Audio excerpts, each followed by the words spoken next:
Cool. So it's 2025, guys, and I wanted to talk about a couple of things. It's probably going to be a short video, but I wanted to talk about a couple of lessons I learned in 2024. So things I'm going to be implementing coming 2025. So first thing is constantly improve your game. Always look for ways to improve what you're doing, to improve your workflow, to improve your connections. And so for me, I think maybe your connections and your network is going to be your biggest asset. And one of the ways I'm planning on doing that is hosting some meetups for people in the industry, filmmakers, videographers, photographers. So hosting some local meetups for people who want to come out, network, learn from each other, and that kind of stuff. So that's something I have in mind. And another thing is working on social media, using social media to broaden my network, to bounce ideas and to learn from people who are ahead of me. YouTube is a great place to do that. Instagram and Thread. I've been kind of playing around with Thread for the last couple of days, and so I'll probably even put my Thread handle, Instagram handle, on the screen somewhere. But that's so if you want to network and if you want to bounce ideas and learn, then definitely open to doing that. So that's number one. Number two, I think, is figuring out for you and your industry what you can do to get more clients, assuming you're not fully booked and you want more clients. So for me, I've been looking into LinkedIn a little more, and so I have some things in the pipeline for marketing on LinkedIn and connecting on LinkedIn. And my wife just came in again. Anyways, she's beautiful, but you didn't get to see her. Anyways, so yeah, using LinkedIn, I think, is going to be a game changer coming 2025, and that's one of the things I'm planning to put a little more effort into. Coming this year as well, I also want to bring on a freelance video editor for some of my projects. I would like to offload some of the editing so that I can focus more on things like marketing on LinkedIn, things like networking, and the things that either improve my craft or increase my business, right? And so that's kind of the thing. One of the biggest things I'm looking into. It might either be a video editor or a personal assistant, but some kind of contractor that takes some part of the work process off my hands so I can focus a little more on the parts that are most important. Or at least the parts not that are most important, because they are important, that's why I need to pay someone to do it, but the parts that I don't have to do, right? And so that's one thing. Now, going into the actual video editing, cinematography, some of the lessons I've learned this year. Firstly, always have backup plans. Always have a backup piece of tool, because things break. And so if you have an HDMI cable that goes from your camera to your monitor, and you need that monitor, have multiple HDMI cables. And that goes for SDI cables, that goes for power cables. So always have backups. Always bring more battery than you think you need.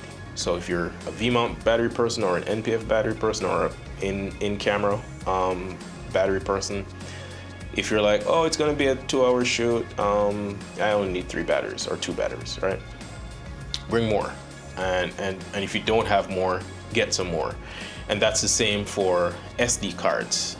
I'm probably a little bit of a stickler, or a little bit of maybe I'm paranoid, I don't know, but I have this fear of recording, and I'm out of recording space on site, on location, and what do I tell the client? I have no more SD cards. So I always have more SD cards than I need. On the topic of SD cards as well, is if your camera does if your camera has dual slots, I would recommend recording simultaneously to both cards, just because cards are pieces of tools that have the potential to fail. They have the potential to get corrupted. Now, these cards nowadays are much more reliable, especially if you're using like CF Express Type A or Type B cards. They're a little more reliable than the SD cards, but they are still a thing that can fail.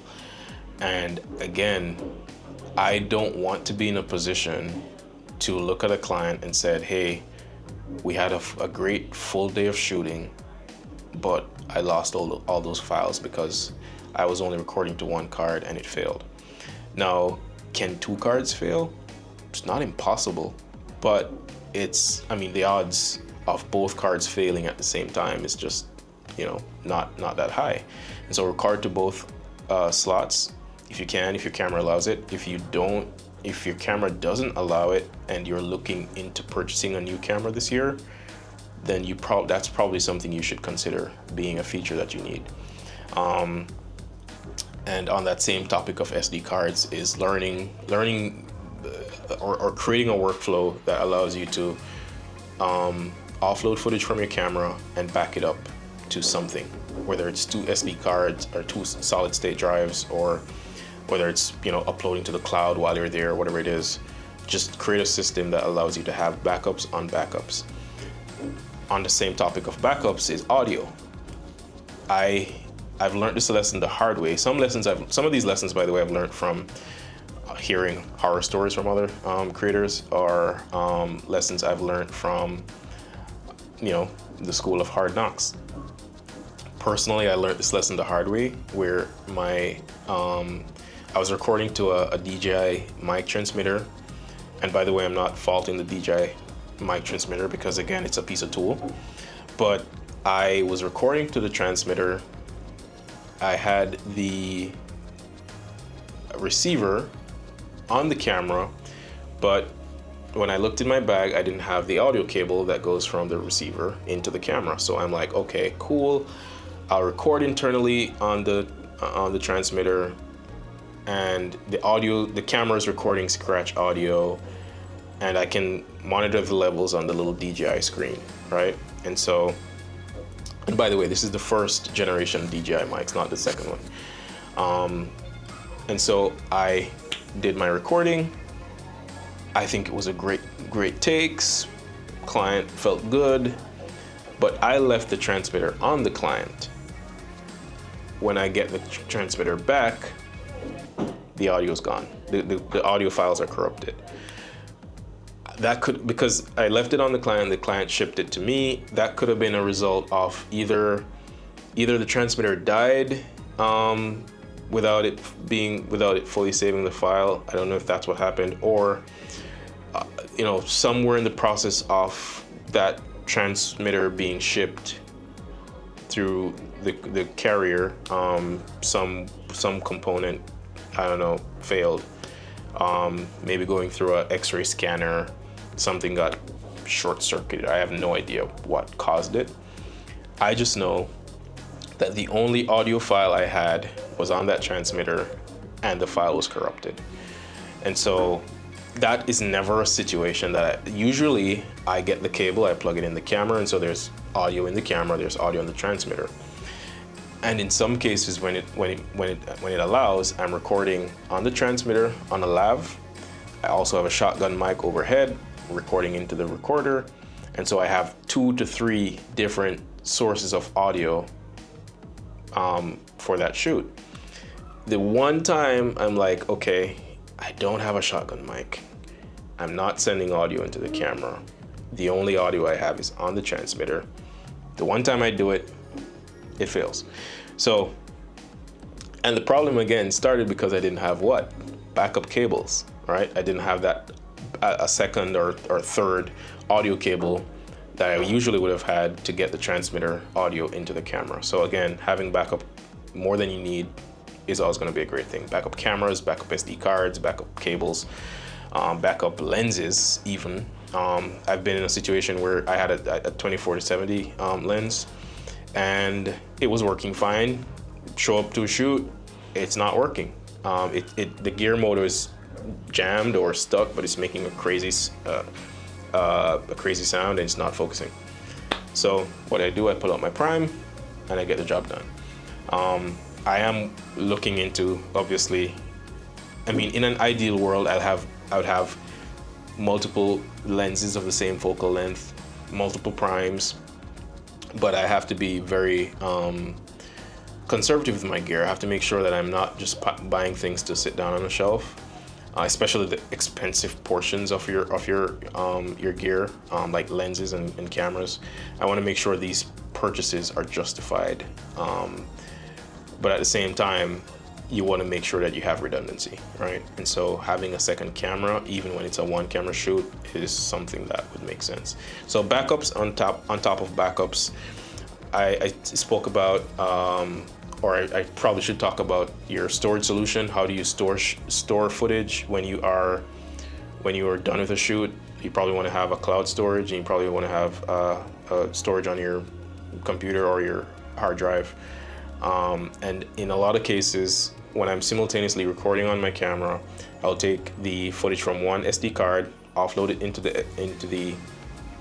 the hard drive, copy it to another hard drive, but I will remove the second SD card and I'll put that in my case. I don't format that card. I format one of the cards, I leave one of the cards in the case with the footage on it, and then I insert a fresh card, so it's, two cards in the thing. And so that, again, that just gives me so much peace of mind knowing that I have footage on two hard drives, two solid state drives, and footage on the SD card just in case stuff happens, right? Because stuff happens. So that's some of the major lessons I've learned in 2024. I've also learned that you need to set clear expectations to your clients, especially around turnaround time or delivery time. Nothing is more disheartening than a client that isn't happy because you didn't deliver on time. Nothing is more disheartening for you as a creator than knowing you did a great job with shooting and editing, but the client isn't that client won't return because you took too long. And so those are lessons I learned, again, the hard way, and I am working on that. I'm working on delivering on time, setting good expectations around delivery times as well, and also, again, the potential of bringing in an editor to help me when I need it. That's some of the lessons for 2024 that I have learned that I'm taking into 2025.